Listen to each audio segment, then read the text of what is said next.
Hey, let's speculate for a minute here. There is some talk that I believe is true, that Conor McGregor is going to be fighting Nate Diaz at the end of the year. Do the trilogy, get that out of the way.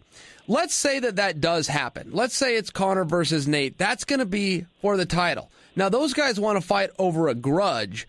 However, because Conor's champion, that becomes a title match, so now you have to balance that against the ratings, or rankings rather, where I believe Nate sits number 7. In the meanwhile, we will have an interim champion at that weight because Kevin Lee and Tony Ferguson are getting ready to fight for that belt. I've always been a supporter of the interim title, but I've been a supporter because I thought I understood it. One of the things is if you have an interim champion, his next fight is against the current champion, and they kind of belt versus belt, and we all move forward. If we get away from that, Dwayne, if we've got an interim champion, the winner of Kevin Lee versus Tony Ferguson, but then the next championship fight isn't with them, it's with, in this case, it'll be Nate. It could be anybody, but in this case, it'd be Nate. I start to get confused why we're having the interim title. And then let's just say that does happen, and that's at the end of the year, but Tony and Kevin Lee are going to fight next month. What do they do in the meantime? Does the winner of that fight have to sit out until roughly April or May of next year until that big match can happen? Or do they go fight somebody in between and the interim title goes on the line? And now we start to have a lineage for the interim title while we're having a lineage for the undisputed title before we get those guys together. I get confused. What do you think happens there? And rightfully so, but this is already happening. I mean, there's already a predecessor or a precedent to this because Robert Whitaker won the middleweight belt, but now George St. Pierre's coming in to fight Michael Bisping. And then St. Pierre's saying, well, if I beat Bisping, I'm going to 70. You know what I mean? Like, it's diluted all the way through. But the lightweight situation is even crazier because now, you could have very well said, Tony and Kevin, you're fighting, and the winner gets next, and those two guys are like, hey, cool, as long as we're fighting, let's do it. But because they already teased an interim with Khabib and Tony, now you have to put that on there. I think it just muddies everything. Like the old rule of thumb, remember, was if a champion's out for a year, then you put in an interim title. And yes, November will be a year for Conor. But if you book a fight in December with him and Nate, then that doesn't count. You know what I mean? Like I think it's all they're jumping to kind of feed some marketing aspects. They're jumping to kind of feed some other things that don't need to be fed. Just pay guys right, make the right fights, and make there a clear shot to that big strap. And that's the thing is, I don't think they can. I think the UFC, who's ever at that wheel, has been sleeping for the first 3 quarters of this year, and it's gone so far off course. They're like, throw an interim at them, and then that'll make it right. Well, nah, because we're smart people. MMA fans are smart, and we know that this doesn't make any sense. So yeah, I say just stick to the main titles unless a champion cannot or will not defend in a year. Either way, which middleweight would have been good because Bisping was out. But now they're like, if that's George, so I guess we'll see. Yeah, and I don't know the answer on either, but I'll offer you this. There might be some kind of a room for this or somewhere close. But you remember the old UFC before Zuffa and Dana and everybody got involved? So what would that be? The SEG days. Do you remember when they would do something called a super fight? And what was so great about that is they'd have a super fight, so they'd have a super fight champion, but it was very clear he's the champion for tonight. There's no lineage to this. The next time he fights, the super fight belt isn't on the line. It satisfies everything in a fair and understandable way, which is, look, we want a belt up. We've got to commensurate the evening in some way. Traditionally, you wrap a belt, or in Olympic Games, you put a medal around somebody's neck, and then you all move off and we move on with our lives. But it's just for that night. And it seemed like, look, you guys want to do this belt so bad for marketing, for a poster, so the little old lady in Iowa understands there's something big on the line here. Everybody understands that image of the belt. You want to do that. But some of us other fans are pushing back going, yeah, but it's not a real belt. It doesn't come with a history prior to it or a lineage after it. The super fight, the one-night belt, a way to commensurate, a way to have it on the poster, a way to hold something up if you're the ring card girl and make everybody go ooh and ah. It seems like we could satisfy that and complete it in one night. I agree. I absolutely agree. I think you just nailed the gist of why they even get that impulse. It's like, okay, cool. We need something to promote We need to make this a thing so people will. I can't remember which one it was. I think it might have been Toronto, where they're like, oh, we need another title fight on this card to promote it. Okay, but then it doesn't mean anything. But that's the thing. If you were to say, hey, look, this is a super fight, or this is, whatever, this is that one-night thing, bam, good. And then you're on to the next one. You're still in the divisional hunt because, that's always been my favorite thing. And as a fan before anything else, divisional pictures. If I can watch a guy rise up through the ranks, if I can watch a guy, get to that title shot, it means so much more to me than just say, hey, man, we got this guy in here and we're sticking him in here. Nothing against Chris Carriazo, but, like something like that fight didn't really mean anything. It's like, okay, when you see a guy build up, like even Ray Borg this weekend, then that matters. But if you see a guy climb his way towards Anderson Silva, then that matters. You know what I mean? Then you get to form some kind of bond or connection, and I think that's one of the things you've always done really well. I think Connor's done it great. I think Max Holloway's doing it really well right now because look at that guy. That guy had to win 11 fights before he got a title shot. You know what I mean? So yeah, divisional pictures. But I think they're just trying to mix and move parts now and trying to do it for marketing purposes. I think it's hurting them in a big way. Yeah, and I agree with you. It's all about marketing. That belt is really important to put on a poster or a billboard. People understand it. Even if they don't know the characters involved or what the storyline is, they do understand that image of the belt.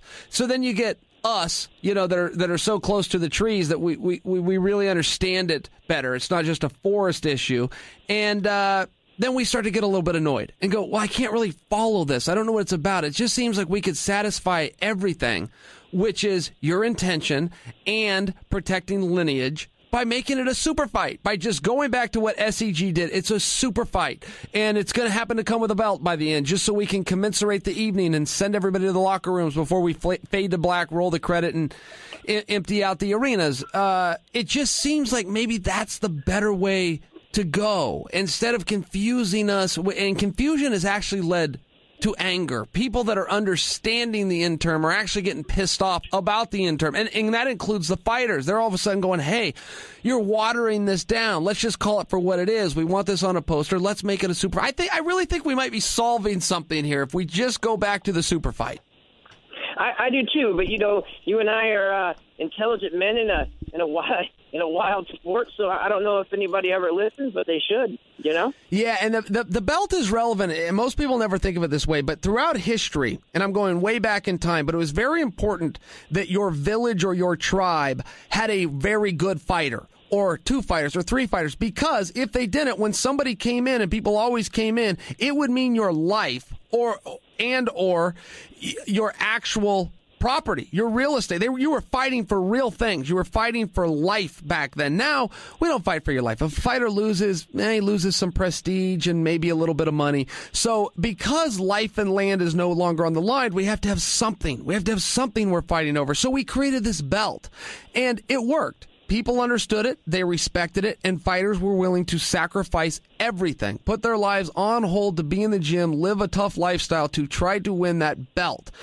When you take away from that, you're really historically taking away something huge, something that took the place of life and land at one point. And whether it was for promotional reasons or not, it's still the reality that people are willing to sacrifice everything to have it. So it is very relevant that we respect that history and we make sure that it has glamour and prestige for those who wear it. Absolutely. And you just right there in that minute and a half, you just summed it up. And that's it. But that's the fight that a lot of people aren't looking into. It's the reasons and the motivations. And talking to yourself, talking to a lot of other fighters, that championship means something. I just want to be the best at what I'm doing, but it also means that it's a physical representation of that sacrifice that you put in your whole career, all those sessions, paychecks, money, whatever. Money comes and goes, but the idea of a title and championships are a legacy that remains forever. So yeah, you start playing with that. You start taking the value off that, then you are chipping away at the keystones of what makes your sport great, and that's a dangerous move, my friend.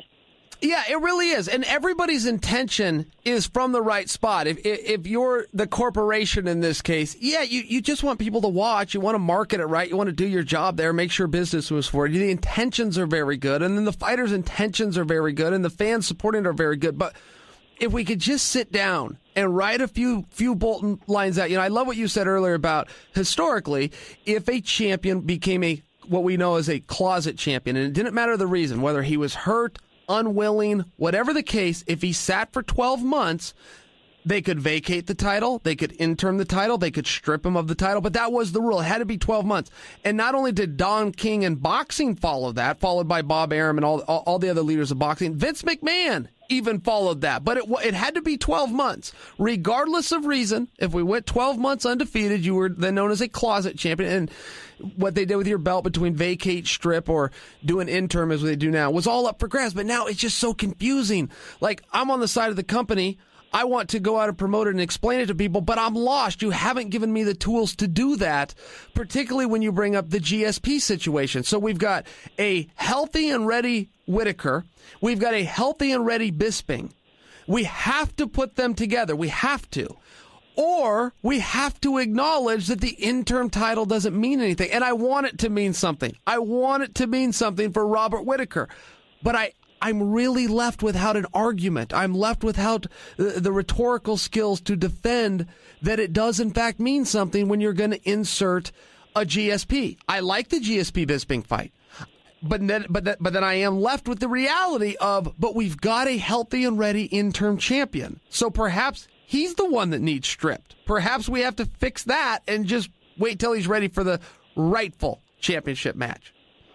Oh, absolutely. And, I think there's just a lot, I'm a tinfoil hat wearing conspiracy guy myself. I mean, I don't like that word, but I think that the truth always exists somewhere in the middle, and it takes a little effort to find it. I just thought it was so strange that Whitaker and Yoel fought for this title, and then Bisping's he's healthy now. He can fight. He couldn't fight before. Okay, and then now Whitaker. Then as soon as GSP pops in, Whitaker's like, I got to get knee surgery. And then then they're like, okay, what do you think, Robert? If are you going to fight with the winner? Well, whatever they decide to do, that's they decide to do. You know what I mean? That always strikes me as strange, because fighters are individually motivated people. Like, I'm going to do what I want to do. I'm going to do what they told me, that I'm going to get what they told me I could get, and if I don't get it, then I'm going to be pissed off. But that doesn't seem to be the case here. So when people get a little too happy to kind of float off, it always kind of rubs me the wrong way. Yeah, it does for me too.